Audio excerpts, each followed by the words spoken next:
भगवान श्री राम की पावन जन्मभूमि अयोध्या से मैं दुर्गेश श्रीवास्तव निर्भीक आप सभी को प्रणाम करता हूँ और यह बताना चाहता हूँ कि यदि आपने मेरी कविताएं पढ़ी होंगी तो उसमें भगवान राम, भगवान श्री कृष्ण के जीवन की कई गाथाएं आ जाती हैं। हालांकि मैं आज जब सामाजिक विषयों पर लिखता हूँ तो आध्यात्म से थोड़ा बचने का प्रयास करता हूँ, क्योंकि मैं नहीं चाहता कि भक्ति अपनी जगह है, समाज अपनी जगह है, लेकिन अनचाहे न चाहते हुए भी मुझे अगर जो मैं समाज में विसंगतियाँ देखता हूँ, जो कुरीतियाँ देखता हूँ या जिन पे कहना चाहता हूँ, उनको सही तरीके से व्यक्त करने के लिए मुझे भगवान श्री राम या श्री कृष्ण का उदाहरण ही सबसे अधिक समीचीन प्रतीत होता है। जैसे कि युद्ध की बात आई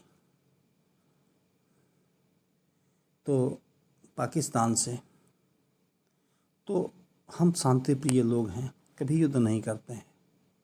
अब इस चीज़ को अगर देखा जाए तो जैसे भगवान राम ने दूत कई श्री राम ने भेजे, श्री कृष्ण स्वयं ही दूत बने, रणारंभ के अंतिम पल तक ले शांति ध्वजा संभूत बने।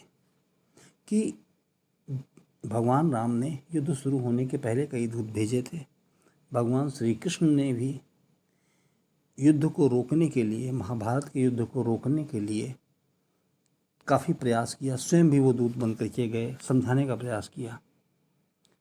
तो युद्ध के पूर्व के क्षणों में उन्होंने रोकने का प्रयास किया युद्ध को, और वही श्री कृष्ण जिन्होंने युद्ध को रोकने का प्रयास किया, युद्ध को गलत माना, विनाशकारी माना, लेकिन जब युद्ध शुरू हो गया तो अर्जुन जब युद्ध से भागने लगे तो उनको समझाने के लिए उन्होंने 18 अध्याय पूरा गीता का उपदेश दिया कि अब यह रुकने का समय नहीं है। तो जैसे युद्ध के प्रथम क्षणों में जब भुजा पार्थ की लगी कांपने, गीता की कालजयी वाणी लगी विजय की नीति बताने, राम युद्ध या कृष्ण रचा संग्राम रहा, जब शुरू हुआ तब नहीं रुका।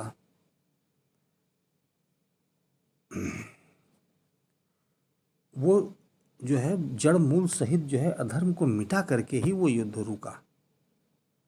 और यहाँ पे देखिए हमारी संस्कृति क्या सिखाती है कि हम गौतम भी बन सकते हैं, शांति का उपदेश भी दे सकते हैं और चंद्रगुप्त सम्राट भी बन सकते हैं, सागर से गहरे भी बन सकते हैं और हिमालय से ऊंचे भी बन सकते हैं। तो ये ईश्वर ने जो हमारे अवतार लिया है, उन्होंने ये जो अपनी मर्यादा की जो एक सीमा रेखा बनाई है, एक जो हम लोगों के लिए उदाहरण बनाया है, वो जीवन के सभी क्षेत्रों में है। चाहे सामाजिक जीवन हो, हर पिता चाहता है कि उसका बेटा भगवान राम जैसा हो, जो अपने पिता के आदेशों का पालन करे, और पुत्र का भी गौरव इसमें है कि वह जो है पिता के आदेशों का पालन करे, उनकी वचन की मर्यादा का ध्यान रखे। और वहीं पर ये तो पिता पुत्र का रिश्ता हुआ, भाइयों के बीच क्या रिश्ता होता है कि जब भगवान राम वनवास चले गए तो भरत जी उनको स्वयं लेने के लिए आए। क्यों? क्योंकि उन्हें भाई से अधिक प्रेम था राज्य की अपेक्षा। राज्य उनके लिए गौण वस्तु था, वो महत्वपूर्ण नहीं था। भाई का प्रेम उनके लिए महत्वपूर्ण था, और उससे भी ऊपर जो उनकी परंपरा थी कि ज्येष्ठ पुत्र जो है राजगद्दी को प्राप्त करता है, तो राम ज्येष्ठ थे, इसलिए उस मर्यादा का भी भरत जी को भान था। और दूसरा कि वो बड़े भाई थे, उनके प्रति प्रेम भी था और उनको वापस लाने की कोशिश किए, लेकिन जब संभव नहीं हो पाया, क्योंकि वो राम की मर्यादा के विरुद्ध होता अगर वो वापस लौट आते, तो भरत जी अगर गद्दी पे बैठ जाते तो ये भरत जी की मर्यादा के विपरीत हो जाता। तो भरत जी ने उनकी खड़ाऊँ लेकर के उसको सिंहासन पे रखा और स्वयं सिंहासन के नीचे बैठ करके उस खड़ाऊँ के संरक्षण में राज्य का कार्यभार संभाला। तो इस प्रकार भरत जी ने अपनी भी मर्यादा की रक्षा की और भगवान राम के वचन को भी झूठा नहीं होने दिया और भगवान राम ने भी अपने बातों की मर्यादा रख ली। वो वापस नहीं गए, उन्होंने 14 वर्ष का वनवास जो मिला था उसको पूरा किया। और यहीं पे फिर देखिए, ये तो भाई बहन के प्रेम का हो गया, परिवार का हो गया। दूसरा क्या हुआ कि भगवान राम ने सुग्रीव से मित्रता की।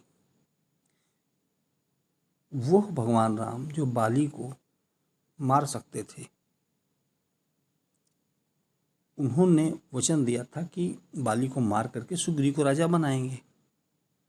तो बाली की मृत्यु के बाद जो है वो चाहते तो सुग्रीव को भी मार सकते थे, लेकिन चूंकि वो एक मर्यादा पुरुषोत्तम थे, उन्हें जरा सा भी लोभ नहीं था।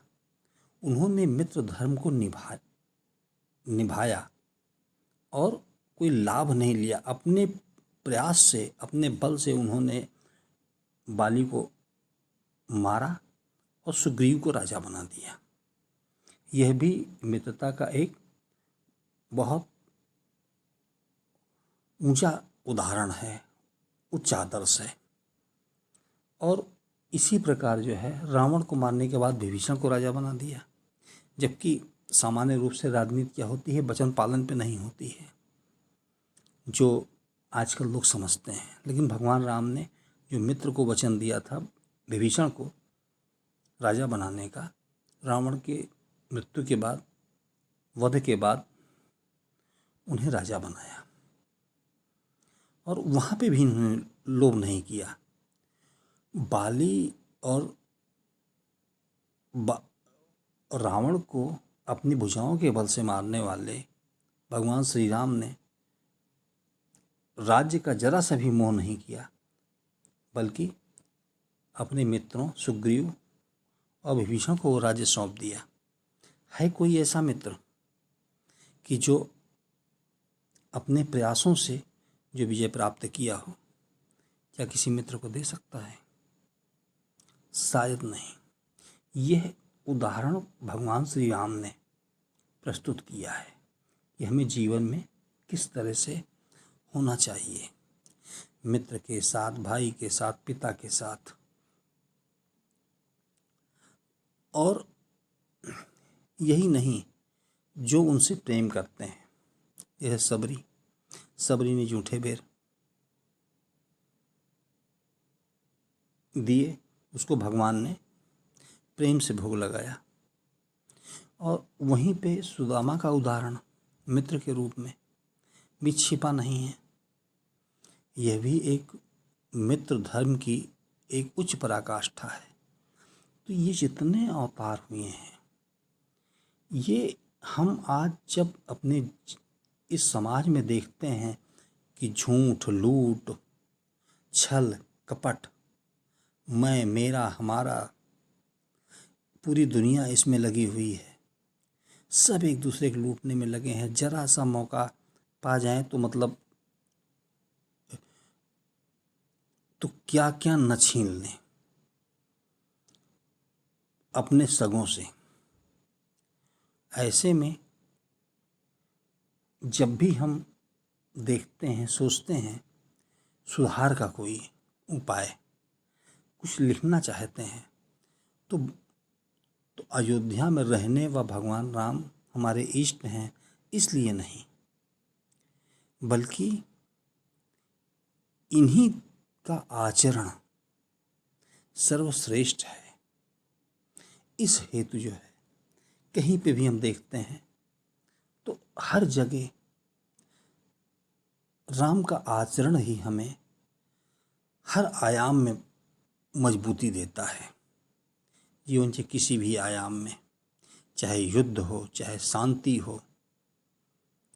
अब जैसे देखिए विश्व में शांति फैली हुई है, अपने आतंकवाद तो फैला ही था, बेगुनाहों को तो मारा ही जाता था, और कुछ लोग अपने निहित स्वार्थों में, कुछ देश, कुछ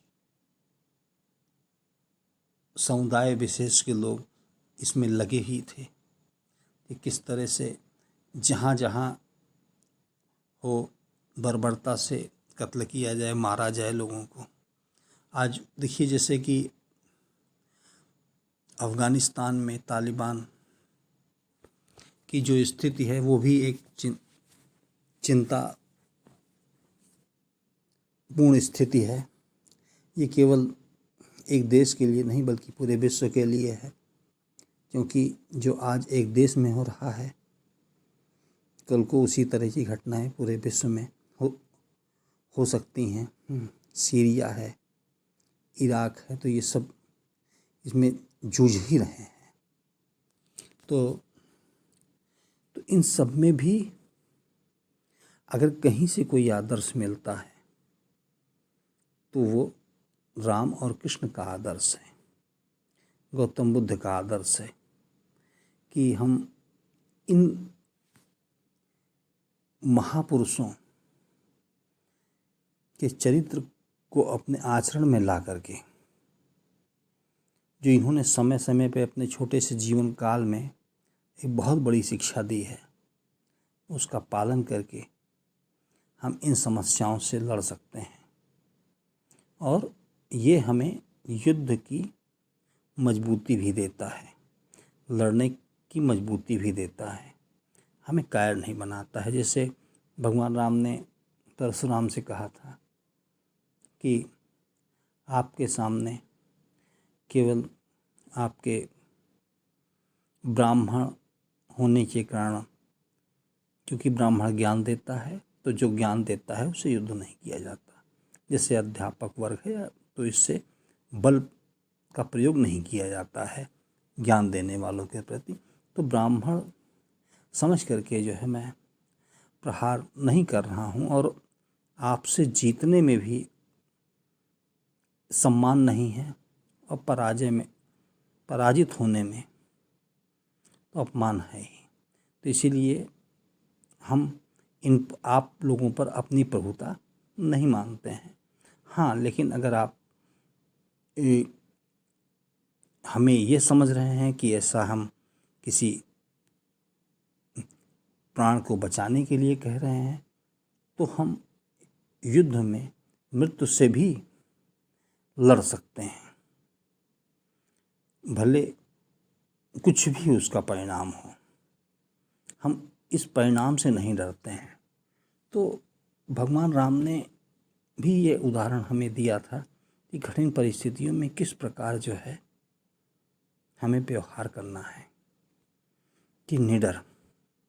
विश्व विजेता रावण ने, जो कि समुद्र में जो एक द्वीप था लंका, वहाँ पे बैठा था, बीच में समुद्र था, और वो विश्व विजेता था, सुरक्षित दुर्ग में था। भगवान राम वनवासी थे, उनके साथ सेना नहीं थी, वानर भालू साथ में थे केवल, और उन्होंने जो है सेतु बंधन किया, समुद्र को पार किया, और फिर रावण को उसके राज्य में विश्व विजेता को एक वनवासी श्री राम ने अपने मित्रों, अपने व्यवहार और अपने सदाचरण, अपने धर्म बल और कर्म बल के द्वारा एक विश्व विजेता को उसके सुरक्षित दुर्ग में जाकर के धराशायी किया था। तो वह पौरुष भगवान राम ने हमें दिया है और वही एक आदर्श उदाहरण भी है। तो इस तरह से हम भगवान राम, भगवान श्री कृष्ण और गौतम बुद्ध, इनके काल अलग अलग थे, समाज की आवश्यकताएं अलग अलग थीं। तो जैसा समाज होता है, जिस तरह से आवश्यकताएं होती हैं, उस तरह से अलग अलग में, अलग अलग कालखंड में इन लोगों ने अलग अलग शिक्षाएं दी हैं। हालांकि कुछ लोग ये कहना चाहते हैं, कुछ लोग ये मानते हैं कि गौतम बुद्ध ने एक अलग धर्म चलाया और उन्होंने वेद द्वारा दिए गए धर्म, जो दी गई लाइन थी या गाइडलाइन थी, उसके विपरीत उन्होंने एक नए धर्म की स्थापना की। तो यहाँ पे हम यह स्पष्ट बताना चाहते हैं कि गौतम बुद्ध के उपदेश हमारे वेद और शास्त्रों के विरुद्ध नहीं थे, कि विपरीत नहीं थे, बल्कि वह उनके पूरक थे। वो उनके पूरक थे और गौतम बुद्ध ने उन्हीं की शिक्षाओं को उस समाज में सरलीकृत करके आगे बढ़ाया। उन्हीं शिक्षाओं को, कि जैसे कि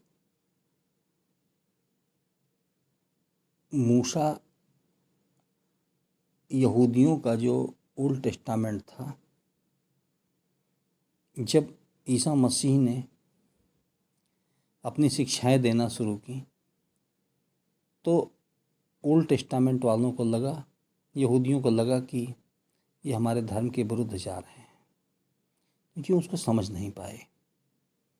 जबकि अगर गहनता से देखा जाए तो ओल्ड टेस्टामेंट का ही पूरक जो है न्यू टेस्टामेंट है, जिसको क्रिश्चियंस की बाइबल कहा जाता है। तो जो मूसा ने कहा था, उन्हीं बातों को ईसा के द्वारा आगे बढ़ाया गया है। लेकिन यहूदी उस चीज़ को नहीं समझ पाए और उन्होंने मूसा के धर्म के विध्वंसकारी के रूप में ईसा को देखा और उन्हें क्रूसिफाइड कर दिया। लेकिन ये हमारे हिंदू धर्म की विशेषता थी कि हालांकि उनके शिष्य, गौतम बुद्ध के शिष्य तो ये कहते थे कि जो है कि ये वेद के विरुद्ध धर्म है, लेकिन जो वेद के जानकार थे, जो हिंदू धर्म के जानकार थे, उन्होंने ऐसा कभी नहीं माना। बल्कि बौद्ध अनुयायियों ने तो उनको केवल महापुरुष माना, लेकिन हिंदू धर्म ने उनको भगवान विष्णु का अवतार, मतलब ईश्वर की श्रेणी दे दी। क्यों? क्योंकि जिसने गौतम बुद्ध को सही तरीके से समझा, उसने यह माना कि इन्होंने वेदों की शिक्षाओं को बढ़ाया है आगे। एक हमें वेदों से एक नई रोशनी दी है। और जबकि बहुत सा दुष्प्रचार उस समय किया गया कि नहीं, अब तो ये वेद के विरुद्ध बोल रहे हैं। मतलब यहाँ तक कि बौद्धों का ही प्रयास था। जो बुद्धिस्ट लोग थे, वही लोग कहते थे कि ये वेद के विरुद्ध जा रहा है, मतलब गौतम बुद्ध का उपदेश।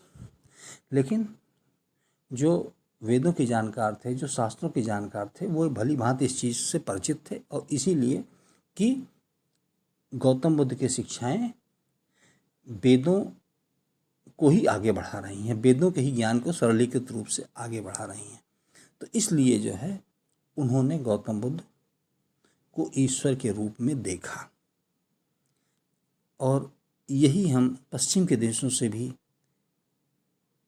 कहना चाहते हैं कि काश वो भी जो है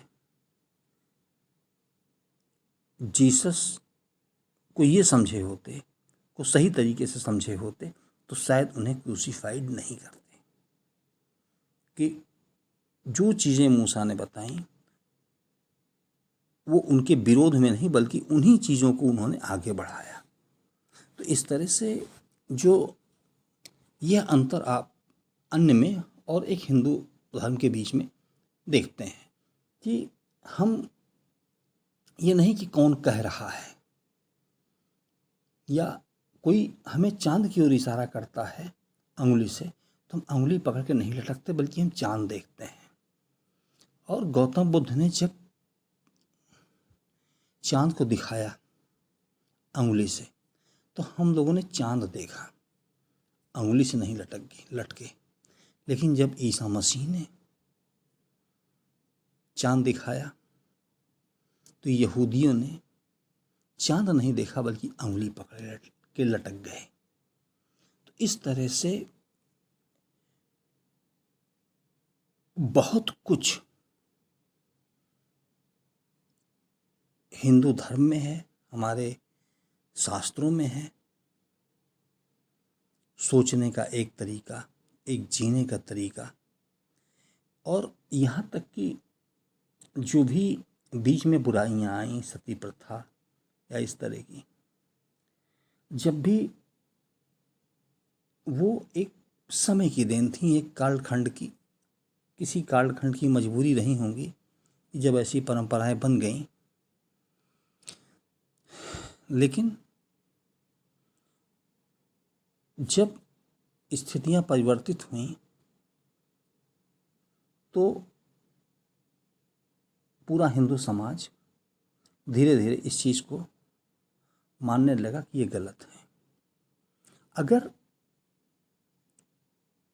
हिंदू धर्म में किसी को ये पता चला कि ये गलत है तो उसने गलत का साथ कभी नहीं दिया, उसने अपनी गलती को सुधारा। हमारे यहाँ शास्त्रार्थ का एक हुआ करता था कि एक परंपरा थी कि लोगों को अपनी बात से मोटिवेट करना, ज्ञान चर्चा। तो उसमें जो चीज़ें सही आप में जो सत्य होती थी वो सामने आती थी। भाई जैसे मंथन होता है, उसमें से मक्खन निकलता है, तो उसी तरह से जब ज्ञान का मंथन होता है, विद्वानों के बीच में संगम होता है, तो एक नए विचार सामने आते हैं, एक अच्छे विचार सामने आते हैं। तो उसमें जो श्रेष्ठ होता है हम उसको सार सारी को गह रहे थोथा दे उड़ाए। किसी ने कहा है कि सार सार को गह रहे थोथा दे उड़ाए, मतलब जो महत्वपूर्ण चीज़ें हैं उनको सहेज के रख लो, जो बेकार चीज़ें हैं उनको किनारे कर दो। तो ये हिंदू धर्म का, ये हमारी भारतीय संस्कृति का एक मूल मंत्र रहा है। और यही कारण रहा है कि यहाँ पे पहले जो मूल भारतीय थे, फिर इस्लाम के लोग आए, उनके साथ जो राजसत्ता होती है, जो शासक वर्ग होते हैं, तो इनका तो अलग मतलब वो रहता है कि भाई ये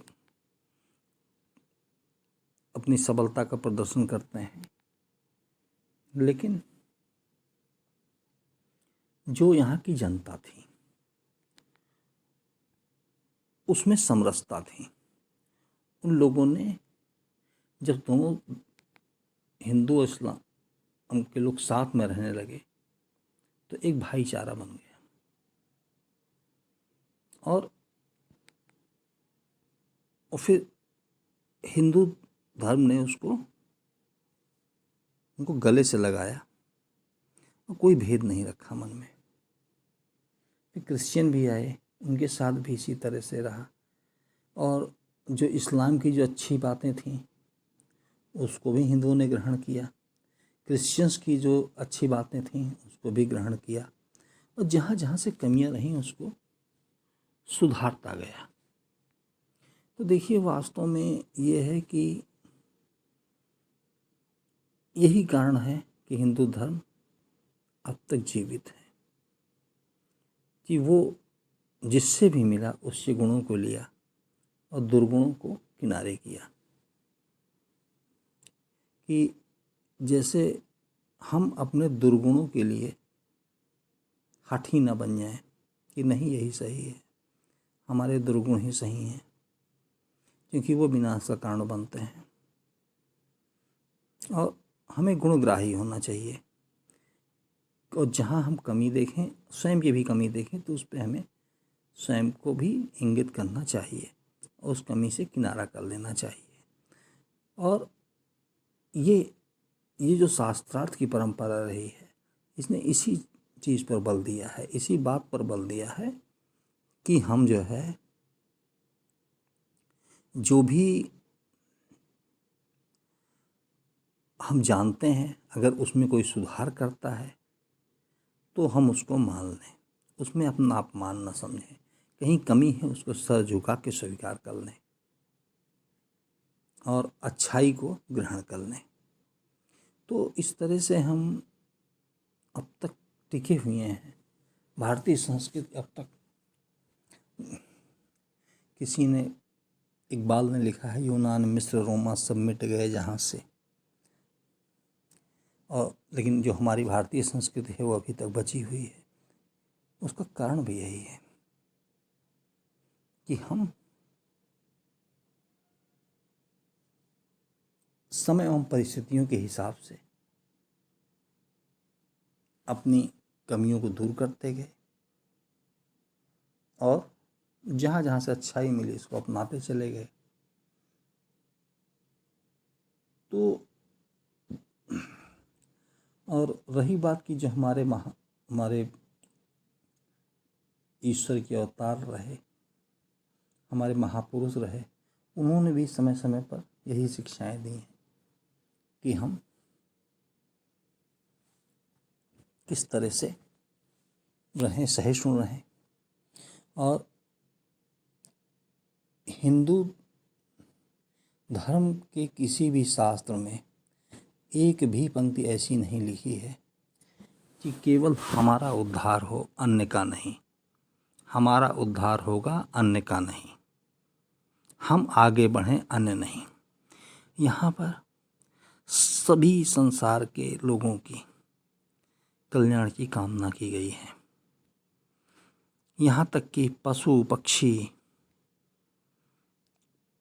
की कल्याण की कामना तो की गई है, जड़ वस्तुओं की भी कल्याण की कामना की गई है, और हमने उनका भी सम्मान किया है। तो और पूरी पृथ्वी हमारे लिए एक परिवार रही है। वसुधैव कुटुंबकम सर्वे भवन्तु सुखिनः।